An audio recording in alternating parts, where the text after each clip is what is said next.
네, 안녕하십니까. 제 7주차 화공계산 강의를 시작하겠습니다.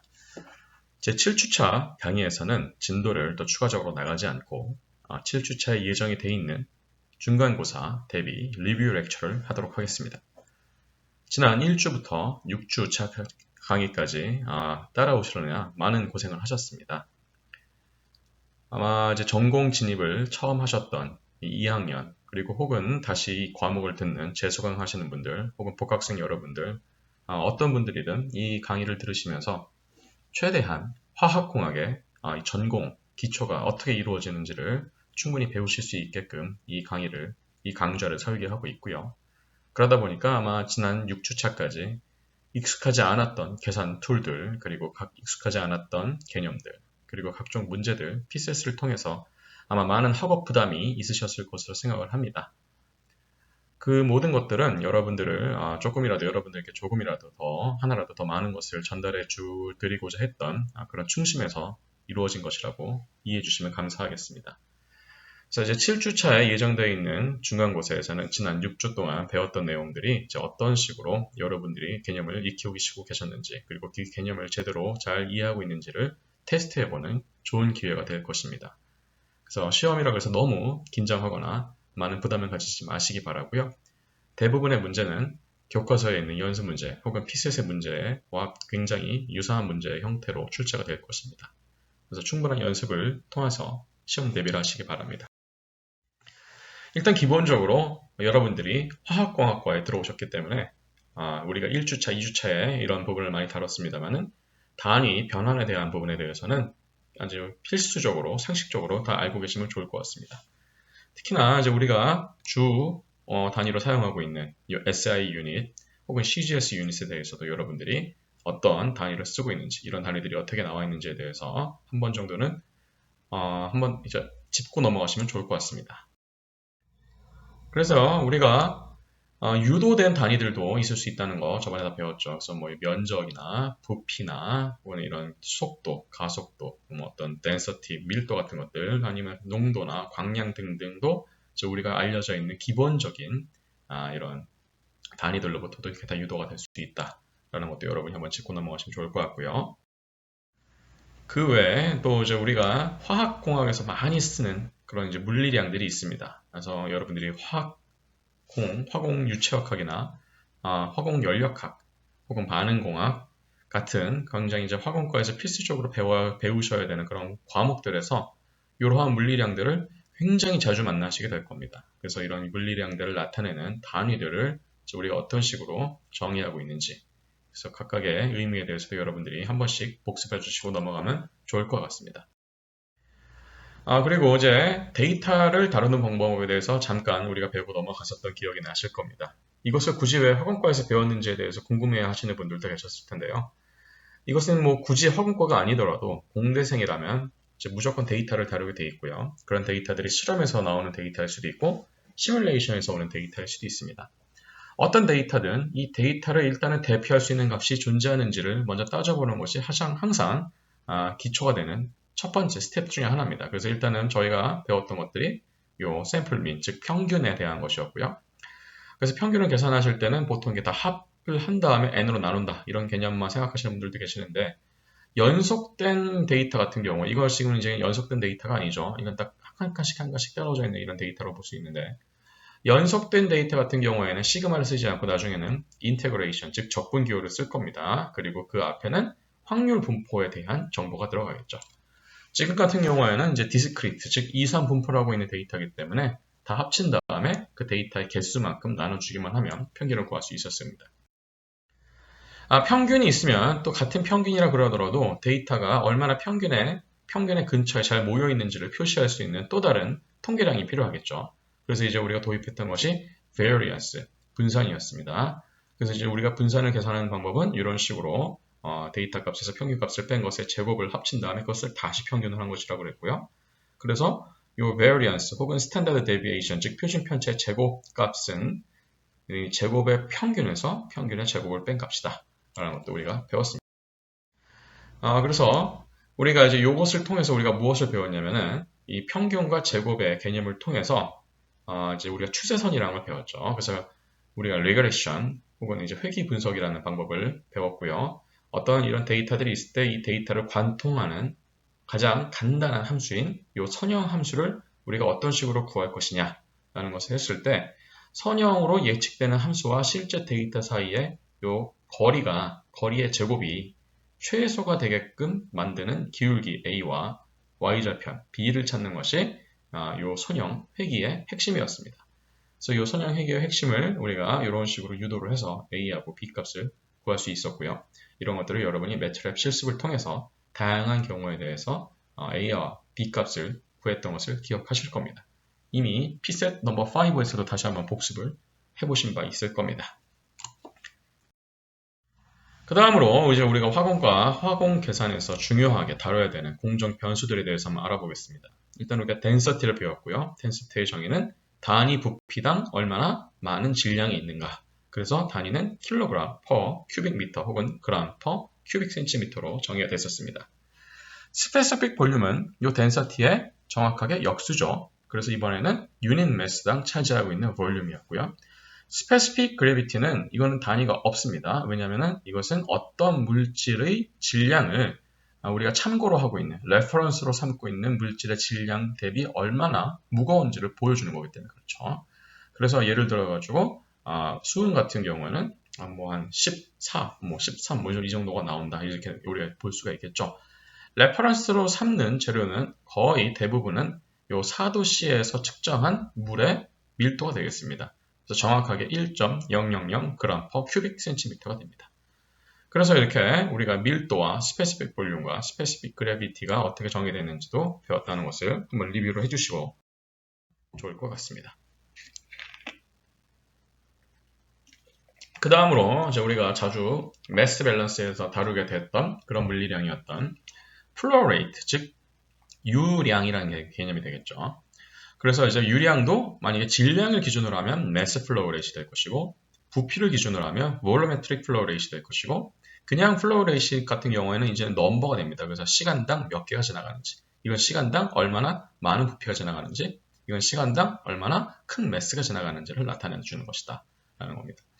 그래서 매스 플로우 레이트와 볼루메트릭 플로우 레이트는 결국은 이 볼륨에다가 밀도를 곱하면 매스가 되는 거니까 볼루메트릭 플로우 레이트에다가 밀도, 로우를 곱하면 매스 플로우 레이트이 되겠죠. 플로우 레이트 오브 파리클스, 이게 파리클스라는 것은 결국 넘버를 우리가 따지는 거니까 넘버를 하나, 두 개씩 따질 수도 있고요. 몰 단위로 따질 수 있죠. 1몰이 몇 개였죠? 기억나십니까? 아보가드로 수만큼이 1몰이라고 우리가 정의를 했었죠. 그럼 6.022 곱하기 10의 23승계가 한 번에 흘러가면 1몰계가 흘러간다. 혹은 1몰이 흘러간다. 이렇게 얘기하면 되겠습니다.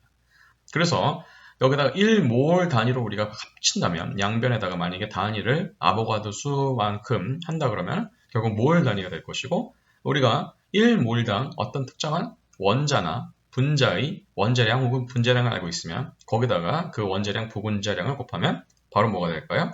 매스 플로우 레이트이 되겠죠. 그래서 이 매스 플로우 레이트나 볼루메트릭 플로우 레이트나 그 다음에 이런 파리클 넘버 단위의 플로우 레이트 같은 것들이 다 연결이 될 수 있다는 것 알아주시면 좋을 것 같습니다. 여기서 딱히 언급을 하지는 않았습니다만은 볼륨메트릭 플로우 레이트라는 것은 단위 시간당 이런 볼륨이 얼마나 이동했는지를 보여주는 거고요. 이런 볼륨이 이동한 것은 밑면적 곱하기 높이가 볼륨이었죠. 이런 실린더를 생각해보면 그래서 밑면적, 그 다음에 이제 높이가 이동한 거리라는 거죠. 그래서 결국은 이것을 우리가 크로스 섹션 에어리어는 일정하니까 밖으로 뺀다 그러면 결국 단위 시간당 이동한 거리가 되는데 단위 시간당 이동한 거리가 뭐였습니까? 그렇습니다. 벨로시티였죠. 그래서 볼루메트릭 플로우 레이트는 다 밑면적 곱하기 속도를 해도 그 값이 나온다. 라는 것도 여러분이 복습을 하시면서 한번 익히셨으면 좋겠습니다. 그리고 이제 우리가 이런 플로우 레이트를 정의를 할 때 자연스럽게 같이 얘기했던 것들이 이제 뭐 그런 매스 컨저베이션, 즉 질량 보존 혹은 질량 밸런스 같은 것들이었죠.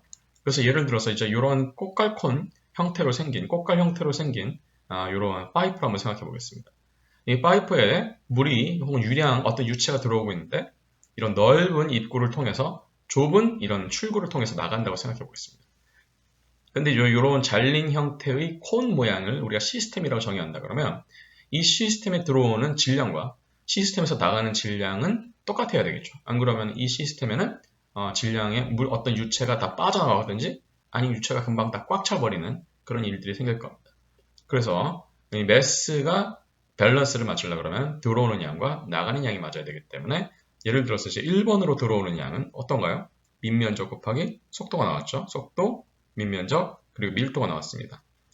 보통은 1번과 2번 사이에 거리가 크지 않거나 이 1번과 2번 사이에 어떤 조건이 완전히 다르지 않다면 보통은 1번과 2번에서의 밀도는 똑같다고 봅니다. 그래서 그렇게 밀도가 똑같은 유체 같은 경우는 우리가 incompressible fluid라고 합니다. 그래서 비압축성 유체라고 합니다. 자세한 내용은 유체역학 시간에 여러분이 다시 배우시게 될 겁니다. 그래서 M1닷과 M2닷이 같은 경우에 이제 이러한 관계식을 세울 수가 있겠고요. A2가 A1보다 훨씬 작죠. 그래서 지금 이 양변을 이제 우리가 A1, A2로 나눠주게 되면 결국은 ρ1, U1은 ρ2, U2보다 작아야 된다. 뭐 이런 얘기를 할 수가 있겠죠. 그래서 이렇게 덴시티가 같은 경우에는 이제는 이 로까지 다 캔슬 아웃 시키면은 결국 여기서 들어온 속도보다 여기서 나가는 속도가 빨라야지 매스가 밸런스가 된다. 이런 결론을 내릴 수가 있게 되겠죠. 여기다가 이제 우리는 지금까지 매스 밸런스만 따지고 있는데 뭐 예를 들어서 이제 나중에 유체역학 시간에 더 자세하게 배우시겠지만 이제 에너지 밸런스 같은 경우는 여기로 들어오는 에너지와 여기로 나가는 에너지가 밸런스를 이루어야 된다라는 거죠. 그래서 에너지는 보통은 이제 우리가 운동 에너지, 그리고 위치 에너지, 그리고 압력을 받아서 생기는 추가적인 에너지가 1번에서와 2번에서 같아야 되는데 만약에 수평이라고 그랬을 경우에는 이 위치 에너지는 똑같게 되겠죠. 그래서 캔슬 아웃이 되고요. 그리고 이제 만약에 밀도까지 상수라고 그런다면 양변을 밀도가 나눠주면 되겠죠. 그럼 이런 식의 관계식을 구할 수도 있었다라는 것을 여러분 기억하셨을 겁니다. 그래서 이제 이러한 이 에너지 보존 법칙, 그러니까 이제 예를 들어서 이제 이런 오리피스 홀처럼 생긴 유량계죠. 그래서 요 오리피스 홀처럼 생긴 유량계를 통해서 어떤 유체가 흘러나가는 경우에 이 오리피스를 통과하기 전의 상태를 1번, 오리피스를 통과한 상태를 2번이라고 했을 때 1번 상태와 2번 상태의 에너지는 보존이 되어야 된다는 것이 이 방정식이 의미하는 것이었고요. 우리가 이제 로1과 로2가 똑같다, 즉 비압축성 유체다 라고 한다면 아까도 여기서 보셨지만 매스 컨저베이션, 즉 질량 수지에 의해서 넓은 면적에 들어오는 것과 좁은 면적에서 나가는 질량이 같아야 된다 그러면 결국은 넓은 면적으로 들어오는 속도보다 좁은 면적으로 나가는 속도가 더 빨라야 되겠죠. 그러면 U2가 더 빠른 거니까 U2가 U1보다 크니까 반대로 이번에는 P2가 P1보다 작아야 되겠죠. 즉 여기서 막 10파스칼 정도였다. 그럼 여기서는 5파스칼 정도로 떨어지게 되는 겁니다. 즉 유체의 압력이 떨어졌죠. 우리가 그것을 프레셔 드롭이라고 합니다. 압력 강화라고 하죠. 압력이 강화된 것을 이제 우리가 만약에 측정을 한다고 하면 어떤 식으로 측정할 수 있겠느냐라고 했을 때 가장 많이 쓰는 그리고 가장 기초적인 방법이 이런 마노미터입니다. 마노미터는 여기 1번과 2번에다가 아주 작은 구멍을 뚫어 놓는 거죠. 그래서 이제 1번에서 누르는 압력이 있고요. 2번에서 누르는 압력이 있을 텐데 1번에서 누르는 압력과 2번에서 누르는 압력이 차이가 난다면 그리고 2번이 더 작죠. 그러면은 요거 로 A보다 로 B가 더 무거운 유체인데 이게 좀 더 여기 밀어낼 수가 있겠죠. 이렇게 더 누르는 거니까요. 그래서 누르는 힘만큼이 여기에 반영이 돼서 그 누르는 힘을 요 아주 작은 파이프의 밑면적으로 나눠준 값을 우리가 프레셔라고 볼 수 있는데 결국 P1이 P2보다 더 크기 때문에 P1 빼기 P2가 요만큼의 위치 에너지로 바뀌었겠죠. 그래서 이제 로 B 빼기 로 A 그 다음에 요 GH 그래서 이것이 바로 뭐냐면 여기에서 요 지점, 요 윗지점과 아랫지점의 차이만큼의 유체끼리의 위치 에너지 차이라고 보시면 되겠습니다. 그래서 만약에 우리가 요 델타 H를 여기다 이제 눈금자를 가져다 놓고 읽게 된다면 이것을 계산할 수 있을 테니까 요 두 지점 사이의 압력을 계산할 수 있다. 압력 차이를 계산할 수 있다. 라는 것이 이런 오리피스 플로우미터의 원리였습니다. 그리고 여러분 이제 우리가 케미 이제 본격적으로 이제 이런 화학 반응을 다뤄야 될 경우를 대비해서 우리가 뭘 배웠냐면 아토믹 웨이트, 원자량을 배웠고요. 몰레큘러 웨이트, 분자량도 배웠고 그 다음에 이제 몰이라는 개념도 배웠죠. 그래서 이제 몰, 1몰당 가지고 어떤 물질이 가지고 있는 질량을 우리가 분자량 혹은 원자량 뭐 이런 식으로 정의를 했었고요. 킬로그램으로 따지고 싶으면 킬로몰을 써야 됩니다. 누구는 킬로몰이고 누구는 몰인데 밑에는 둘 다 그람이고 그러면 안 된다는 거죠. 통일을 항상 생각해야 된다는 거. 그리고 우리가 아까 아보가드로 넘버에 대해서 말씀을 드렸고요. 그래서 이제 여러분들이 중에 이제 그런 생각을 하시는 분들이 있겠습니다. 뭐 예를 들어서 어떤 특정한 이런 화학, 어떤 분자 구조식을 가지고 있는 이런 물질이 주어졌을 때 이것에 우리가 분자량을 어떻게 알 수 있습니까? 원래는 여러분들께 원소 주기율표를 다 드린 다음에 그 원소 주기율표에서 일일이 원재량을 찾아가지고 이게 분자량을 계산하게 하는 게 원래는 더 정통의 방법이겠죠. 그런데 이제 이번 중간고사 시간은 75분밖에 안 되는 짧은 시간이기 때문에 만약에 이렇게 분자량을 계산한다든지 그것을 이용해야 되는 문제가 있으면 그거에 해당하는 정보는 최대한 미리 드리는 방향으로 할 겁니다. 다만 원칙적으로는 이렇게 원소 주기율표가 주어졌을 때 여러분들이 필요한 주어져 있는 이런 물질의 원재량 혹은 분자량을 다 계산하실 수 있어야 된다. 이 부분은 제가 말씀을 드리고 싶습니다. 그 다음에 또 중요한 개념이 이제 이러한 여러 가지 프랙션 개념을 여러분이 배웠을 겁니다. 그래서 어떤 혼합물을 하고 우리 프랙션이라는 얘기를 하고 싶으면 항상 혼합물을 먼저 얘기를 해야 됩니다. 그래서 이제 뭐 A와 B와 C 뭐 여러 가지 이런 재료들이 서로 다른 분자들이 섞여 있는 상황인데 섞여 있는 비율을 두 가지 방식으로 나타낼 수 있다. 뭐 그 다음에 여러 가지 또 방식이 있겠습니다만 일단은 가장 중요한 비율이 요거였습니다. 그래서 이거 같은 경우는 질량을 기준으로 따지는 것이다.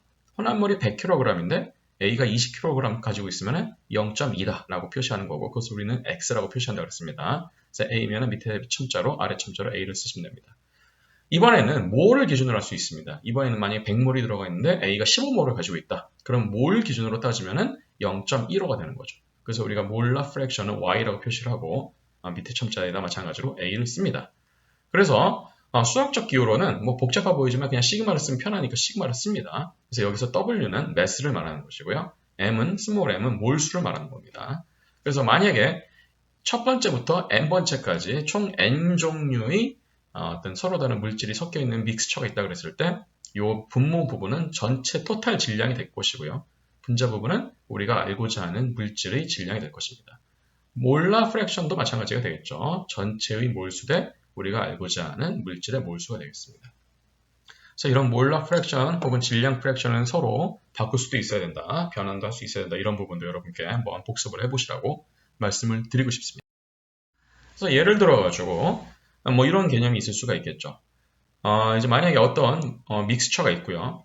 그 믹스처에 예를 들어서 토탈 몰수를 우리가 m sub t라고 칩시다. 그래서 이게 전체 몰수 뭐 100몰이면 100몰, 200몰이면 200몰 이렇게 있는 거죠. i번째의 물질이 가지고 있는 몰수를 m sub i라고 칩시다. 뭐 예를 들어서 15몰이면 15몰 이렇게 있다는 건 치는 거죠. 그래서 mt분의 mi를 우리가 i번째 물질의 몰라 프랙션이라고 볼 수 있겠고요. 따라서 mi는 yi 곱하기 mt가 되겠죠. 자, 이제 이 정보를 이용해갖고 i번째 물질의 질량을 한번 계산해 봅시다. 그래서 질량은 몰수 곱하기 분자량이 되겠죠. 그래서 여기다가 mi 자리에다가 yi, mt를 집어넣으면 그 이제 분자량, 그 다음에 몰라 프랙션, 전체 몰수가 됩니다. 그래서 이제 이것들을 다 합치면은 전체 믹스처의 토탈 질량이 되겠죠. 그래서 이걸 다 합치면 이렇게 될 것이고요. 여기서 MT는 상수였죠. 왜냐하면 전체 몰수니까. 그래서 시그마 밖으로 나오게 됩니다. 그런데 이제 우리가 어떤 개념을 정의할 수 있냐면 average molecular weight이라는 개념을 정의할 수 있습니다. 마치 어떤 전체 몰수가 있고 전체 질량이 있을 때 전체 몰수를 전체 질량으로 바꿔주면 일종의 변환 상수가 되는 거죠. 그래서 예를 들어서 탄소 같은 경우에는 1몰이 12g이었잖아요. 그러면은 만약에 2몰 있으면 얼마인가요? 그럼 12g 곱하기 2를 해서 24g이라 그러면 되는 거죠. 마찬가지 개념이 있는 거죠. 전체 질량, 전체 몰수가 있으면 걔네들에 해당하는 average molecular weight이 있을 텐데 우리가 이제 WT 자리에다가 이걸 집어넣고요. MT에다 이걸 집어넣으면 결국 average molecular weight은 이런 식으로 이 분자량을 각각의 몰라 프랙션의 어떤 웨이트 팩터를 곱해서 합친 것만큼이 average molecular weight이 된다라는 것을 유도할 수 있었습니다. 자, 조금 더 복잡한 얘기를 한번 해보겠습니다. 이번에는 어떤 개념이냐면 mass fraction과 이제 이런 average molecular weight 간에는 어떤 관계가 있는지를 한번 알아보는 겁니다. 예를 들어서 마찬가지로 이제 K번째 분자가 mk몰이라는 몰수를 가지고 있다 칩시다. 그러면 이제 K번째 분자가 가지고 있는 총 질량은 걔네들의 분자량 곱하기 몰수를 해주면 되겠죠. 이런 식으로 요 m, 라지 m과 스몰 m 합친 모든 시그마를 해주면 전체 믹스처의 질량이 될 것입니다. 자, 근데 이제 그러면 K번째 분자의 질량은, 질량 B는, 질량 프랙션이죠. 매스 프랙션은 전체 질량에 자신이 차지하고 있는 질량이 될 것이고 양변을 요 라지 MK, 즉 K번째 분자의 분자량으로 나눠주면 large mk분의 xk는 시그마 mi, 그 다음에 small mk 이런 식으로 되겠죠. 자, 일단 요 방정식을 잘 눈여겨봅시다. 그 다음에 몰라 프랙션 같은 경우는 마찬가지입니다. 전체 몰수에 그 다음에 k번째 분자의 몰이 들어갔을 것입니다. 자, 아까 앞서 슬라이드에서 average molecular weight을 이런 식으로 정의할 수 있다고 배웠고요. 그 다음에 요 yi 자리에다가 위에서 구한 요 시그마 mi분의 mk를 집어넣습니다. 그런 다음에 요 mi를 위에다 곱해주고 시그마를 씌우면 이렇게 분리를 할 수 있죠. 왜냐하면 얘네들은 전체 몰수였으니까요. 그래서 이렇게 분리를 하면 이제는 그러니까 이 average molecular weight은 전체 몰수를 다 합친 것분에 얘네들의 각각의 몰수 곱하기 분자량을 합친 것이 된다라는 건데, 그럼 양변을 이제 우리가 다 인버스를 취해보겠습니다. 역수를 취해보면 average molecular weight분의 1은 요 large mi를 합친 것분에 전체 몰수 합이 되고, 이걸 쭉 풀었으면 이렇게 되죠. 그래서 이제 이것을 각각 분리를 하면 여기서 보시면 알겠지만 이제 시그마 mi분의 요 m1 같은 것들이 이미 옆에서 우리가 조그만 박스에서 정의를 했었습니다. 그래서 얘는 m1분의 x1, 그 다음에 m2분의 x2 이런 식으로 쭉 표시를 할 수 있겠고요. 이걸 합치면은 mk분의 xk가 결국은 average molecular weight분의 1이랑 같다라는 것을 우리가 유도할 수 있습니다. 뭐 이게 굉장히 설명은 어렵게 됐지만 그냥 여러분 쭉 따라가 보시면은 당연히 이해하실 수 있는 내용입니다. 다만 은근 또 이런 간단한 문제가 시험에 나온 경우에 굉장히 당황하시는 분들이 있을 수 있습니다. 그래서 미리 한번 이런 것들은 유도하는 것은 스스로 한번 연습을 해보시기 바랍니다. 그래서 이런 개념을 이용해서 우리가 어떤 것을 해볼 수가 있냐면, 예를 들어서 우리가 지금 숨을 쉬고 있는 공기의 average molecular weight을 계산해 볼 수 있다는 거죠. 근데 우리에게 주어진 정보는 몰라 프랙션이 79%, 21%, 그리고 뭐 매스 프랙션은 76.7% 대 23.3% 이런 거밖에 없는 거죠. 예를 들어서 이제 우리가 몰라 프랙션만 가지고 한번 생각해 보겠습니다. 그럼 질소의 몰라 프랙션 0.79, 산소의 몰라 프랙션은 나머지인 0.21. 원래는 실제로는 조금 더 미량의 극미량의 아르곤이나 다른 가스들이 있는데 얘네들이 무시하는 겁니다, 지금은. 그러면 일단 기본적으로 몰라 프랙션이 주어져 있는 경우는 아주 쉽게 계산할 수 있죠. 에버리지 몰레큘러 웨이트. 왜냐하면 각각의 분자량 곱하기 걔네들의 몰라 프랙션을 곱해주면 되니까요. 그래서 대략 29g per 몰이 나왔다. 혹은 29kg per kmol이 나왔다는 겁니다. 근데 만약에 이제 몰라 프랙션 정보가 없고 질량 프랙션 정보만 있으면 어떻게 하느냐라는 겁니다. 근데 그 경우에도 우리가 앞서 구했던 것처럼 이런 average molecular weight분의 1은 각각의 분자량을 분모에다 놓고 질량 프랙션을 분자에서 놓고 합친 값이랑 똑같다고 말씀을 드렸습니다. 그래서 이제 이것을 다시 원상복구를 시키려면 역수를 취해주면 되니까 0.035분의 1g per 몰이 되고, 이 값을 계산해보면 똑같이 29g per 몰이 된다는 것을 이해할 수 있었을 겁니다. 지금 이제 두 종류밖에 없지만 여러분 4종류, 5종류, 6종류가 되더라도 똑같은 방식으로 수학적으로 여러분이 계산하실 수 있어야 됩니다. 그래서 이제 이게 화공 계산에서 굉장히 중요한 이런 컴포지션 혹은 프랙션을 전환하는 그런 관계식들이었다라는 거 다시 한번 리뷰를 하시면서 배우시면 좋겠습니다. 또 이제 이것을 조금 더 응용을 하면 질량과 부피를 알고 있으니까 이제 밀도에 대한 개념도 이제 우리가 알아볼 수 있을 겁니다. 예를 들어서 평균, 어떤 믹스처의 평균 밀도를 구하고 싶다 칩시다. 그럼 믹스처 전체의 볼륨을 알아야 될 것이고요. 믹스처 전체의 질량을 알아야 될 겁니다. 이제 i번째의 밀도, 그 다음에 i번째의 질량, i번째의 볼륨을 알고 있다 칩시다. 그러면 이제 rho i는 vi분의 wi가 될 것이고요. 매스 프랙션은 전체 질량분의 이 x의 질량이 될 것입니다. 요 관계식들을 가지고서 어떤 관계식을 유도할 수 있는지 알아보겠습니다. 일단은 기본적으로 전체 질량은 각각의 질량, 이 i번째 질량들을 다 합친 것이 될 것이고요. 그 다음에 이 wi는 앞서서 봤던 것처럼 vi 곱하기 rho i가 될 것이고요. v 토탈은 전체 v를 다 합친 것이 되겠죠. 그럼 이제 이 상태에서 역수를 취해 보겠습니다. 여기에서 여기 넘어갈 때 왼쪽, 오른쪽을 다 역수를 취하면 평균 밀도분의 1은 전체 질량분의 전체 부피가 될 텐데, 전체 부피는 모든 부피를 합친 것. 그 다음에 여기서 중요한 것은 요것을 안쪽으로 들어갔다는 겁니다. 그럼 W 토탈분의 VI가 되는데 위아래에다가 WI를 하나씩 줍시다. 그랬을 경우에 이제 요거는 뭐가 되냐면 rho i분의 1이 되고, 요것은 뭐가 됐습니까? 요것은 결국 xi가 됐죠. 그래서 rho i분의 xi를 합친 값이랑 똑같다라는 겁니다. 그래서 이제는 우리가 뭘 할 수 있냐면 평균 밀도분의 1은 각각의 밀도를 분모해 놓고 각각의 mass fraction을 분자해 놓은 값을 합친 값이랑 똑같다라는 거죠. 그래서 이 문제 같은 경우는 60 웨이트%, 25 웨이트%, 15 웨이트%의 각각의 질량비가 주어져 있고 각각의 밀도가 주어져 있기 때문에 걔네들 이렇게 합쳐서 계산해 보시면 평균 밀도는 이렇게 0.917이다 라고도 구할 수 있다라는 거였습니다. 그래서 이렇게 역수를 취하는 방법으로 이렇게 가끔씩 아주 좋은 관계식을 유도할 수 있다라는 것을 한번 여러분 스스로 다시 한번 확인해 보시기 바랍니다. 그 다음에 이제 우리가 chemical composition이라는 개념을 이해하기 위해서 concentration이라는 개념을 define을 했었다는 걸 기억을 하실 겁니다. 그래서 mass concentration 같은 경우는 단위 부피에 들어가 있는 이런 mass, 특정한 물질의 mass를 말하는 겁니다. 그래서 얼마나 이 mass가 들어가 있느냐. 보통은 밀도가 되는 거죠. 이런 개념들은 맞죠? 몰라 concentration은 마찬가지로 유닛 볼륨에 얼마나 많은 몰수가 들어가 있느냐. 몰라리티 같은 경우는 약간 이제 몰라 컨센트레이션하고 혼동이 되시는 분들이 가끔씩 있는데요. 이건 믹스처 전체고요. 요거는 솔루션에 들어가 있는 솔루트만 따지는 겁니다. 몰라 컨센트레이션을. 그래서 요거는 이제 우리가 그람모 퍼 솔루트가 이 솔루션 리터에 얼마나 들어가 있느냐라는 이런 개념으로 접근한다는 거 이제 여러분 다시 한번 확인해 보시면 좋겠습니다. 이런 건 일반 화학 시간이나 여러분 고등학교 화학 시간에 다 배우셨을 것으로 생각합니다. 그래서 이 연습 문제도 한번 꼭 풀어보시기 바랍니다. 그렇게 어렵지 않을 것입니다. 여기 나와 있는 SG 같은 경우는 Specific Gravity라는 거 가끔씩 S라고 표현되기도 하고 SC라고 표현되기도 합니다.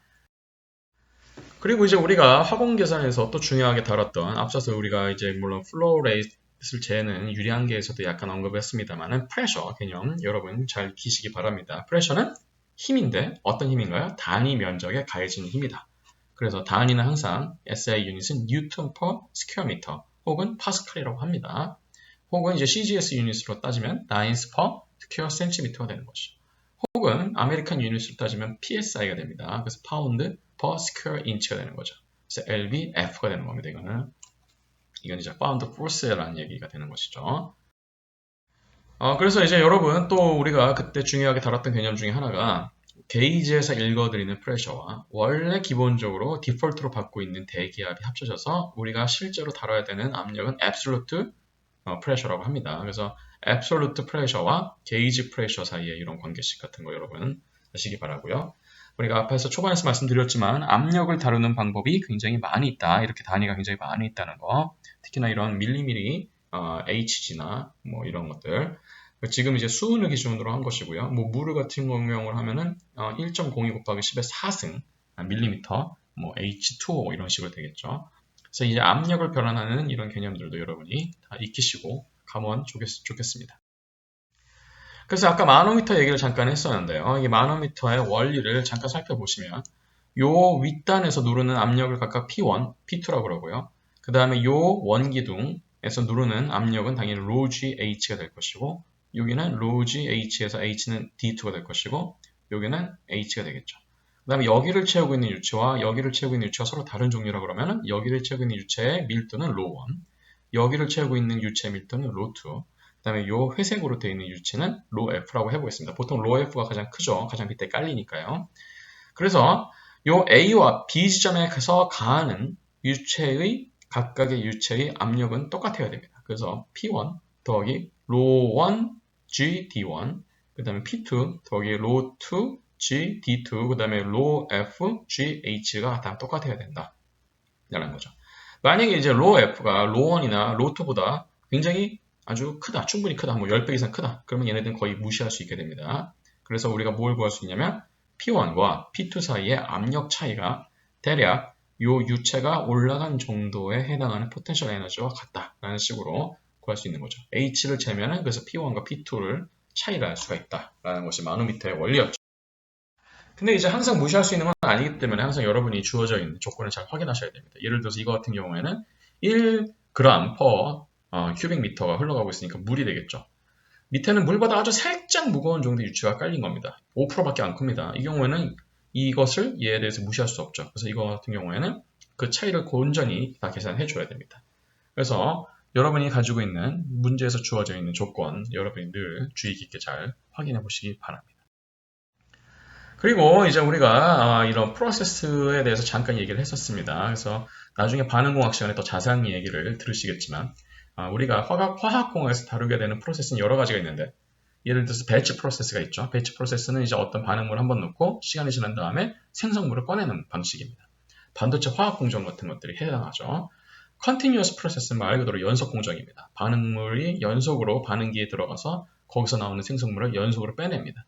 그래서 한번 컨티뉴어스 프로세스가 멈췄다가 가동하려고 그러면 굉장히 손해가 큰 겁니다. 왜냐하면 반응이 안 되고 남은 것들, 그리고 생성물들, 이런 것들을 다 버려버려야 되니까요. 세마이 배치 프로세스는 배치도 아니고 컨티뉴어스도 아닙니다. 그래서 어떤 가스 컨테이너에서 가스가 새어나가고 있는 그런 것들 생각하시면 되겠습니다. 중요한 개념은 이제 스테디 스테이트였죠. 줄여서 ST.ST라고도 가끔씩 합니다. 그래서 이 경우에는 말 그대로 우리가 생각하고 있는 중요한 어떤 그런 물리량들이 바뀌지가 않는 거죠. 템퍼러처가 바뀌지 않을 수도 있고, 프레셔가 바뀌지 않을 수도 있고, 볼륨이 바뀌지 않을 수도 있고, 매스가 바뀌지도 않을 수 있습니다. 그러한 물리량을 만약에 우리가 Q 혹은 P라 그랬을 때, 그러면 델 P 나누기 델 T가 0이 되는 거죠. 그래서 즉 시간에 따른 변화량이 없는 것을 우리가 스테디 스테이트라고 합니다. 이제 스테디 스테이트의 반대말은 트랜지언트라고 합니다. 이것은 시간에 따라서 뭔가가 바뀌는 겁니다. 그래서 예를 들어서 이런 압력이 새어나가는 가스가 새어나오는 경우 같은 경우에는 내부의 압력이 점점 떨어지겠죠. 그런 것들은 압력 기준으로 보면 unsteady state가 되는 겁니다. 그래서 여러분 이러한 프로세스들이 여러 종류가 있다는 거 다시 한번 확인하고 넘어가시기 바랍니다. 그리고 이제 중요한 게 우리가 챕터 3가하고 4로 넘어갈 때부터 이제 배웠던 것이 이런 mass conservation, 즉 질량 수지에 대한 거였습니다. 여러분들이 아직은 에너지 컨저베이션 안 배웠기 때문에 이번 중간고사에서 여러분들이 아마 성적에 제일 많이 걸릴 만한 부분이 이 mass conservation을 얼마나 잘 이해하고 다룰 수 있느냐라는 겁니다. 사실상 더하기 빼기만 잘하면 되는 것이 이 mass conservation 혹은 mass balance입니다. 들어오는 게 있으면 나가는 게 있어야 되는데 들어오는 것과 나가는 것이 밸런스가 맞지 않으면 그 시스템에서의 쌓이는 양이 달라지죠. 물론 여러분들이 이제 PCS를 풀으셨을 때는 제가 일부러 그 개념을 조금 더 응용해서 문제를 출제한 바 있었습니다. 다만 이제 그 개념을 푸실 때 여러분들이 아마 어느 정도는 감을 잡으셨겠지만 이게 스테디 스테이트로 가게 된 이후부터는 결국은 어떤 물리량이 변화가 없어야 된다라는 원칙은 똑같습니다.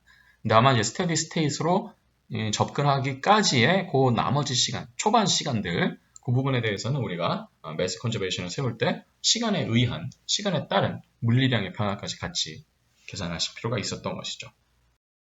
그래서 이제 대표적으로 이런 문제들, 디스틸레이션 문제를 여러분이 아마 다루셨을 텐데요. 디스틸레이션 문제 같은 것들이 이제 우리가 흔히 얘기하는 대표적인 매스 밸런스 문제들이 되겠습니다. 그래서 맨 처음에 0.45, 0.5의 벤젠과 톨루엔이 총 2000리터씩 들어오고 있고 얘네들이 지금 질량을 모르는 상태. 그래서 위에 나가는 것과 아래 나가는 것이 달라지는데 달라지는 이유가 뭐였다고 기억나십니까? 이 두 섞여 있는 물질들의 보일링 포인트가 다르기 때문에, 즉 끓는 점이 다르기 때문에 증기압이 달라져서 결국 기액 평형에서 각각의 기상과 액상에서의 차지하고 있는 몰라 프랙션이 달라지는 것을 이용한 것이 바로 이러한 디스틸레이션 칼럼의 원리였죠. 그래서 이제는 인풋이 있고 아웃풋이 있으니까 인풋과 아웃풋 그리고 각각 벤젠에 대해서 톨루엔에 대해서 하시면 매스 밸런스를 수 있었을 겁니다. 그래서 매스 밸런스를 맞췄을 때 여러분이 이제 매치랩을 가지고도 문제들을 많이 풀어봤던 기억이 나실 겁니다. 제가 이것을 다 손으로 풀 수 있는 걸 여러분이 다 알고 있습니다. 이런 식으로 이제 방정식을 세워서 톨루엔에 대해서 이런 벤젠에 대해서 다 얘기를 한 다음에 이렇게 연립 방정식을 풀면 되는 거 이건 다 당연한 이야기죠. 근데 이것을 이제 제가 여러분께 PCC나 혹은 수업 시간에 계속 매치랩을 활용해서 풀 수 있도록 트레이닝을 시켜드린 까닭은 여러분이 이제 앞으로 다루게 되는 방정식들은 항상 벤젠과 톨루엔만 있는 게 아닙니다. 벤젠, 톨루엔, 자일린, 여러 가지 다른 화합물들이 계속 들어가게 되는데 만약에 지금은 이제 연립 방정식을 풀 때 2개만 모르고 있으니까 그냥 손으로 풀 수 있을지 모르겠습니다만 10개가 만약에 모른다. 12개를 모른다. 물론 손으로 풀 수 있을 겁니다. 근데 그 문제 풀려고 그러면 하루 가지고는 모자랄 수도 있어요. 그렇죠? 이 방정 하나씩 변수를 없애다 보면은 계산 실수도 많이 하실 수 있을 거고요. 그래서 원리를 익히셨으면 툴을 알고 있을 때 툴을 활용하는 것도 엔지니어가 할 수 있는 일 중에 하나고 의무 중에 하나입니다. 왜냐하면 시간은 한정제니까요. 그래서 여러분들의 시간을 절약하고 계산 정확도를 높이는 차원에서 여러분들께 코딩을 활용해서 풀 수 있는 방법에 대해서 강의를 드렸었던 것이고 이런 부분 같은 경우에는 이렇게 선형으로 결합을 만들 수 있는 경우에는 매트릭스를 활용해서 역행렬을 활용하면 답을 금방 구할 수 있다는 것도 말씀을 드렸습니다. 물론 중간고사 시간에 이렇게 복잡한 선형 연립방정식을 출제하지는 않을 겁니다. 다만 여러분들이 이런 매트릭스를 활용해서 풀게 되면 훨씬 더 정확하고 깔끔하게 풀 수 있다는 겁니다. 그래서 그런 부분 혹시나 아직도 역행렬이 무엇인지 잘 모르시는 분들은 꼭 한번 역행렬의 개념을 복습해 보시기 바라고요. 역행렬을 계산하실 때 반드시 필요한 개념이 뭡니까? 기억나십니까? 행렬식이죠. 디터미넌트. 그래서 2x2 행렬이나 3x3 행렬의 역행렬 그리고 이런 행렬식을 구하는 방법에 대해서도 한번 필요하시다면 복습을 한번 하시기 바랍니다. 그래서 이게 디스틸레이션 타워 문제를 이런 식으로 이제 우리가 풀어봤을 때 결국은 이제 바람과 오버헤드에서의 이런 이 매스 프랙션을 우리가 알 수 있었다라는 거죠. 그래서 이 문제를 우리가 연습 문제 시간에도 다뤘고 이그젬플 문제로도 다뤘기 때문에 한번 복습을 하시면 좋을 것 같습니다. 그래서 유닛이 여러 가지가 있는 경우에는 시스템 바운더리를 여러 군데로 나누면 여러분들이 이 문제를 풀 수 있다는 거 다 연습을 해보셨을 겁니다. 그래서 만약에 이것을 시스템 바운더리로 놓으면은 인풋이 이것이 되고 아웃풋은 요거 하나가 될 수 있고 이렇게 합쳐지는 부분에 대해서도 인풋, 아웃풋 전체에 대해서도 인풋, 아웃풋, 인풋, 아웃풋 이런 식으로 하면 됩니다. 종류가 A가 있고 B가 있으면 A 각각, B 각각 하시면 됩니다. 사실은 문제가 복잡해 보여도 아까도 말씀드렸듯이만 기본적으로는 화학 반응이 없는 상황에서의 매스 밸런스는 완벽하게 더하기 빼기 문제입니다. 그래서 여러분들이 그런 문제에 대해서 실수로 점수가 깎이는 일이 없었으면 좋겠습니다. 그래서 이런 문제를 이런 식으로 서로 다른 바운더리를 정해서 세 가지 바운더리를 정해서 A와 B 각각을 계산해 보시면 우리가 지금 만약에 M1, M2, M3를 모른다고 했을 때 차례대로 계산할 수 있는 케이스가 있다라는 거 한번 복습을 해보시면 좋을 것 같습니다. 그리고 이번에 리사이클과 바이패스라는 개념도 우리가 배웠었죠. 애초에 리사이클과 바이패스가 있었던 이유는 뭐였나요? 리사이클 같은 경우에는 어떤 반응물이 미처 반응을 하지 못하고 빠져나가면 너무 아깝잖아요. 그래서 이제 걔네들을 다시 한번 이렇게 리사이클, 그래서 왔던 장소로 다시 보낼 수도 있겠고요. 혹은 어떤 이런 반응의 컨디션을 일정하게 유지하는 목적에서라도 이런 바이패스를 쓰는 경우, 리사이클을 쓰는 경우가 있었다라는 것도 여러분이 기억을 하셨을 겁니다. 바이패스를 쓰는 경우에는 어떤 반응물 중에 일부는 반응기로 보내지만 일부는 바로바로 보내서 희석을 한다든지 다시 다른 반응을 준비한다든지 하는 용도로 쓸 수도 있다고 했습니다. 바이패스가 됐건 리사이클이 됐건 여전히 매스 밸런스에서 똑같이 다룰 수 있는 건 똑같습니다. 그래서 이 크리스탈라이저와 필터 문제에서 한번 어떤 식으로 여러분이 이 문제를 풀 수 있었는지를 한번 꼭 해석해 보시기 바랍니다. 마찬가지로 유닛이 여러 가지가 있는 경우에 여러분이 이 유닛에 대해서 각각의 바운더리를 놓고 시스템 바운더리를 놓고 이렇게 각각의 어떤 머티리얼들에 대한 밸런스를 따로따로 계산할 수 있다라는 거 꼭 연습을 해보시기 바랍니다. 그래서 괜찮은 문제들이 책에 연습 문제에 꽤 있으니까요. 한번 스파링 상대로 몇 문제 정도 한번 풀어보시기 바랍니다. 크게 어렵지 않을 겁니다. 그리고 이제 본격적으로 매스 밸런스를 다루다가 이제 리액션이 생기는 경우에 대해서도 우리가 다뤘습니다. 챕터 4의 후반부에 해당했던 것이죠. 그래서 리액션을 다루기 위해서는 여러분이 기본적으로 화학 반응식을 완성하실 수 있어야 됩니다. 그것이 뭐였습니까? 스토이키오메트릭 리액션이 되는 것이죠. 그래서 스토이키오메트릭 리액션을 맞추는 가장 좋은 방법은 결국은 원소 단위로 맞추는 겁니다. 그래서 만약에 이런 식으로 C4H8 그 다음에 O2가 몇 개나 있는지 모르겠고 CO2가 몇 개나 있는지 모르겠고 H2O가 몇 개나 있는지 모르더라도 카본 기준, 하이드로젠 기준, 옥시젠 기준으로 이렇게 매스 밸런스를 맞추면 결국은 우리가 몇 몰씩이 필요한지를 알 수 있게 되는 것이죠. 그래서 이것은 이제 스토이키오메트릭 리액션을 할 때 결국은 반응물 1몰에 산소가 6몰 필요하고 생성물은 CO2가 4몰, H2O가 4몰 나온다. 그래서 이것은 스토이키오메트릭 레이션은 1대, 6대, 4대, 4 이런 식으로 되겠죠. 혹은 반응물 예를 들어서 C4H8 1몰에 산소가 얼마나 필요합니까? 그럼 스토이키오메트릭 레이션은 1대 6이 되는 것이죠. 생성물은 얼마나 나옵니까? 1대 4가 되는 것이죠. H2는 얼마나 나옵니까? 1대 4가 되는 거죠. 그래서 스토이키오메트릭 리액션이나 스토이키오메트릭 레이셔 같은 것들을 맞추는 것은 기본적으로 여러분이 잘 하셔야 되는 부분 중 하나입니다. 그래서 이런 반응 화학 반응에 동반된 매스 밸런스를 다루실 때 우리가 또 익혔어야 되는 그런 개념 중에 하나가 일드 그리고 셀렉티비티였죠. 일드는 굉장히 많은 여러분이 이제 필드에 나가시면 더 많이 다루시게 되는 내용 중에 하나인데요. 개념 중에 하나인데요. 원래 이게 다 나왔어야 되는 양이 만약에 100이다. 근데 만약에 80밖에 안 나왔다. 그럼 일드는 0.8이 되는 겁니다. 그래서 이 정의를 잘 보시면 사이드 리액션이 없었을 때 나왔어야 되는 양. 근데 이제 그 중에서 실제로 사이드 리액션이 아니고 우리가 원했던 반응에서 나온 양이 되는 거죠. 사이드 리액션이 만약에 없으면 일드는 1이 될 겁니다.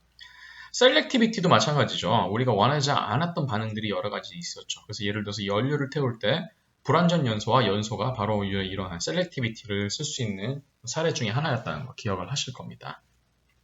그래서 예를 들어서 CO2가 나오는 것이 디자이어드고 CO가 나오는 것이 언디자이어드다. 그러면은 CO가 여기 들어갈 것이고 CO2가 위에 들어가겠죠. 반대로 CO2가 나오는 게 언디자이어드고 CO가 나오는 게 디자이어드다. 그러면 이번엔 CO가 위로 가야 됩니다. 그래서 셀렉티비티는 누구를 디자이어드로 놓고 누구를 언디자이어드로 놓을 것인지, 그러니까 누구가 우리가 타겟으로 한 반응이고 누구가 우리가 타겟으로 하지 않은 반응인지를 먼저 디파인을 하셔야 됩니다. 그리고 셀렉티비티의 정의 특성상 이제 프로덕트는 특정한 프로덕트 2개씩밖에 안 됩니다. 그래서 만약에 우리가 P라는 걸 원했는데 P가 얼마나 Q1 우리가 원하지 않았던 Q1이라는 물질에 대해서 얼마나 잘 만들어지는지 알고 싶으면 P하고 Q1을 비교를 해야 됩니다. 나는 QN하고 비교를 하고 싶다. 그럼 P하고 QN을 비교를 해야 되는 거죠. 그래서 셀렉티비티는 항상 쌍을 이뤄서 이렇게 개념이 정의된다는 거. 한번. 그래서 이제 이러한 셀렉티비티나 일들을 이제 우리가 따질 수 있는 좋은 예제 중에 하나가 바로 이 하이 디하이드로제네이션 리액터였죠. 그래서 이제 C2H6와 이런 I라는 것이 들어갔을 때 반응을 합니다. 반응하고 나오는 것이 두 가지가 있는데 첫 번째 반응은 이렇게 C2H4 플러스 H2로 쪼개지는 반응. 두 번째 반응은 C2H6와 수소가 다시 합쳐져서 C2CH4로 바뀌는 반응이 있습니다. 그래서 이제 이게 언디자이어드 반응이고 이게 디자이어드 반응이고 그랬을 때 이제 이렇게 조건이 주어져 있을 때 이렇게 셀렉티비티나 반응 당량 같은 것들을 여러분이 다 구할 수 있다는 거 한번 해보시기 바랍니다. 사실 뭐 크게 어렵지는 않습니다. 마찬가지로 화학 반응이기 때문에 다소의 변동은 있습니다만은 똑같이 매스 밸런스를 맞추시면 더하기 빼기만 잘 하시면 됩니다. 다만 그 더하기 빼기를 하실 때 헷갈리지 않기 위해서 항상 원소를 가지고도 뭐 카본이면 카본, 수소면 수소, 뭐 산소면 산소, 혹은 질소나 황 같은 것도 나올 텐데요. 뭐 그런 원소들을 가지고서 다시 한번 확인해 보시면 체크가 될 겁니다. 분자는 분자의 질량, 분자의 양, 분자의 컨센트레이션을 바뀔 수 있을지 모르지만 이게 핵반응이 아닌 다음에야 원소 각각의 양은 절대 바뀌면 안 되죠. 그렇죠? 만약에 탄소가 처음에 12만큼 들어갔으면 나오는 탄소도 어떤 형식으로든 간에 뭐 반응물이 남아있건 생성물로 나오건 어쨌든 12가 나와야 됩니다. 그래서 여러분들이 계산을 제대로 했는지를 확인해보는 좋은 방법은 바로 이런 원소를 기준으로 다시 한번 매스 밸런스를 체크해보는 겁니다. 그리고 이제 이런 컴퍼스천 반응 같은 것도 제가 중요하다고 말씀을 드렸습니다. 그래서 아까 말씀드렸던 것처럼 디자이어드나 언디자이어드가 이렇게 불완전 연소 혹은 완전 연소를 가지고도 얘기를 할 수 있습니다. 그래서 한번 이런 문제들도 강의 시간에 다뤘기 때문에 한번 복습해 보시기 바랍니다. 자, 그리고 이제 이번 주에 배웠던 내용이었죠. 이번 주에 배웠던 내용은 이제 싱글 페이지 시스템이었습니다. 그 단일상 시스템이었고요. 이 단일상 시스템에서 우리가 배웠던 것은 일단은 가스 형태, 가스상이었습니다. 즉 기상의 이런 형태의 이런 반응물들이 어떤 식으로 행동할 것이냐라는 것이었죠. 그래서 이제 우리가 당연히 맨 처음에 배우는 것은 아이디얼 가스죠. 그래서 PV는 nRT 여러분이 잘 아셨을 것이라 생각하고요. 그래서 이런 가스 컨스탄트나 이런 것들은 여러분이 다 이미 알고 계시면 좋을 겁니다. 그래서 이제 이런 PV나 nRT를 가지고서 우리가 이제 어떠한 물리량을 뽑아낼 수 있을 것인지 다 배우셨을 거라고 봅니다. 그래서 아이디얼 가스는 제가 강의 시간에 말씀을 드렸지만 가스 몰레큘 자체가 차지하는 이런 볼륨을 그러니까 점으로 보는 거죠. 볼륨을 인정하지 않으니까. 그리고 이 몰레큘들끼리는 서로 인터랙션하지 않는다. 즉 포텐셜 에너지가 없다. 그래서 오로지 프레셔는 이 몰레큘들이 얼마나 빨리 움직이고 있느냐. 빨리 움직이고 있다가 벽에다가 튕겨 나오는 순간부터 프레셔가 생기는 거죠. 그래서 많으면 많을수록, 그리고 더 빨리 움직이면 더 빨리 움직일수록 프레셔가 높아지겠죠. 그래서 많이 움직일수록, 그리고 더 뜨거울수록 프레셔가 높아지기 때문에 P는 NT의 비례를 하게 되는 겁니다. 그리고 볼륨이 작으면 작을수록 더 부딪힐 확률이 높아지겠죠. 그래서 볼륨에 반비례하게 되는 거겠죠. 그래서 이러한 아이디얼 가스를 우리가 먼저 배웠고요. 말씀드렸던 것처럼 G가 1보다 1하고 비슷한 경우, 1보다 작은 큰 경우. 근데 이제 보통 1보다 큰 경우나 1보다 작은 경우가 아이디얼 가스, 이상기체에서부터 벗어나는 경우가 되겠죠.